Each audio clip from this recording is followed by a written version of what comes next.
Assalamualaikum warahmatullahi wabarakatuh. Apa kabar semuanya? Semoga selalu sehat dan terus semangat ya.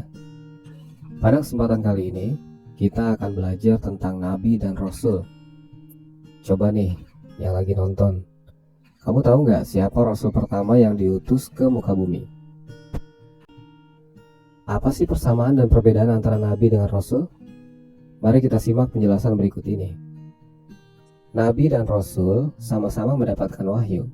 Bedanya, wahyu yang didapatkan oleh seorang nabi tidak wajib diajarkan kepada orang lain. Sedangkan wahyu yang didapatkan oleh seorang rasul harus diajarkan kepada orang lain. Kamu tahu nggak, ada berapa jumlah nabi dan rasul? Salah satu sumber menjelaskan bahwa jumlah nabi itu ada 124.000 dan jumlah rasul ada 312. Banyak banget ya. Tapi yang harus kita ketahui hanya 25 nabi dan rasul. Kamu sudah hafal belum? Coba kita hafalin yuk.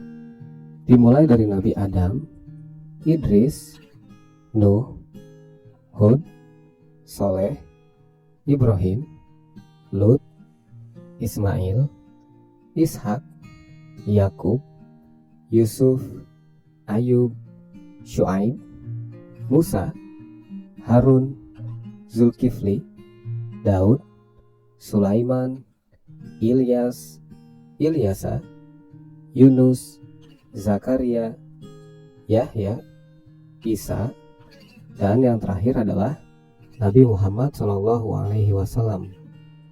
Kamu bisa menghafalkannya menggunakan nada dari kelompok nasyid Raihan atau nada yang ada di video animasi Nusa dan Rara. Link videonya bisa dicek di deskripsi ya. Kita lanjut ke materi berikutnya. Kenapa Allah Subhanahu wa Ta'ala mengutus Nabi dan Rasul ke muka bumi? Apa sih tugas yang harus mereka tunaikan? Tugas yang pertama, Nabi dan Rasul merupakan pembawa ajaran tauhid. Mereka mengajarkan kepada umat manusia bahwa di muka bumi ini tidak ada Tuhan selain Allah Subhanahu wa Ta'ala.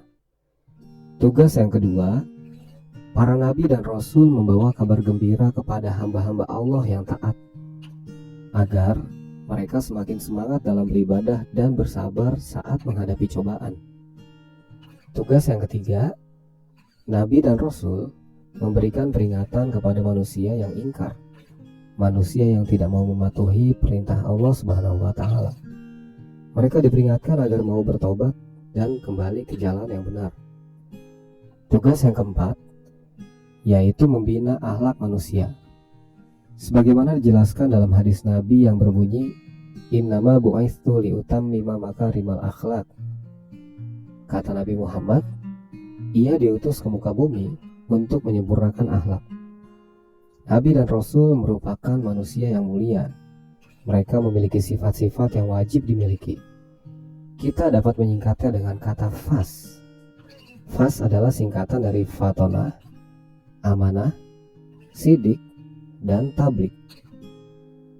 Fatonah artinya cerdas. Seorang nabi atau rasul pasti memiliki sifat ini. Mereka tentu saja sangat cerdas. Para nabi dan rasul menguasai berbagai macam ilmu pengetahuan. Amanah artinya terpercaya.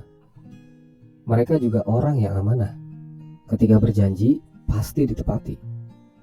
Dan ketika diberikan tanggung jawab, pasti dilaksanakan dengan sebaik mungkin. Kalau kamu gimana nih? Apakah kamu sudah menunaikan tanggung jawab hari ini? Ayo, kamu sudah sholat 5 waktu belum?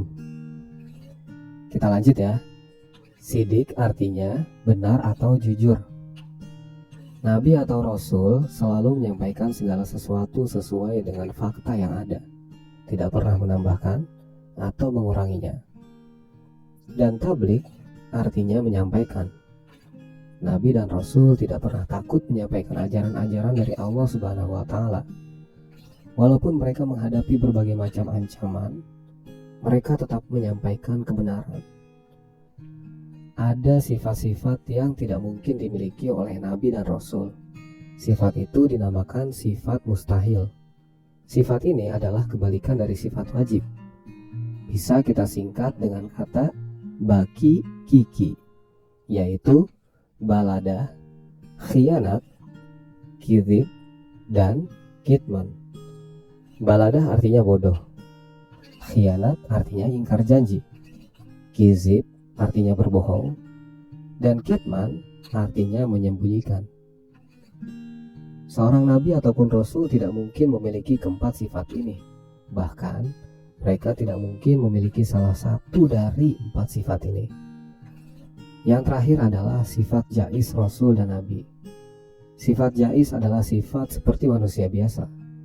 Walaupun mereka adalah seorang nabi atau rasul, mereka tetap merasa lapar dan haus.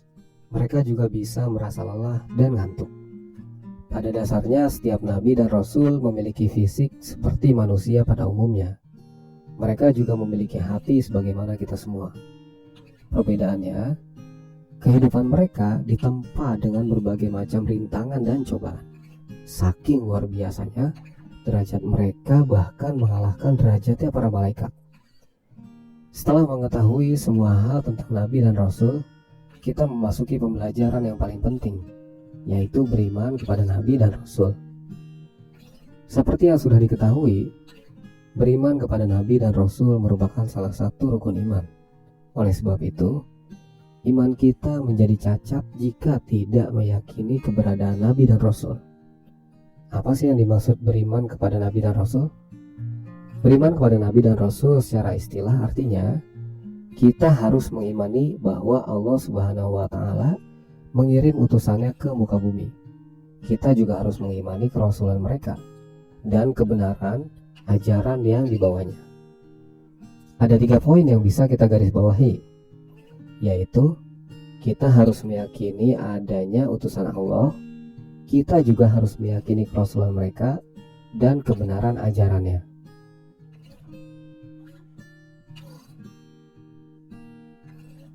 Bagaimana cara kita beriman kepada nabi dan rasul?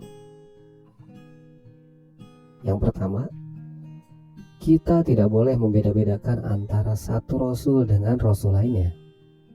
Walaupun kita adalah umat Nabi Muhammad, tetapi kita tidak boleh menganggap bahwa nabi lainnya bukan nabi kita. Kita harus meyakini semua nabi yang telah diutus oleh Allah Subhanahu wa Ta'ala. Perbuatan yang menunjukkan bahwa kita mengimani para nabi dan rasul yaitu dengan cara mengikuti ajaran-ajarannya. Setiap nabi dan rasul memiliki ajaran yang sangat berhubungan. Kita bisa meneladani kepribadiannya dan ajaran-ajaran yang disampaikannya. Dan yang ketiga, yaitu meyakini bahwa Nabi Muhammad adalah nabi terakhir di muka bumi. Allah Subhanahu wa Ta'ala tidak akan mengutus nabi lagi setelah Nabi Muhammad sampai hari kiamat tiba. Oleh sebab itu, jika kita menemui ada orang yang mengaku nabi, sudah pasti itu adalah nabi palsu.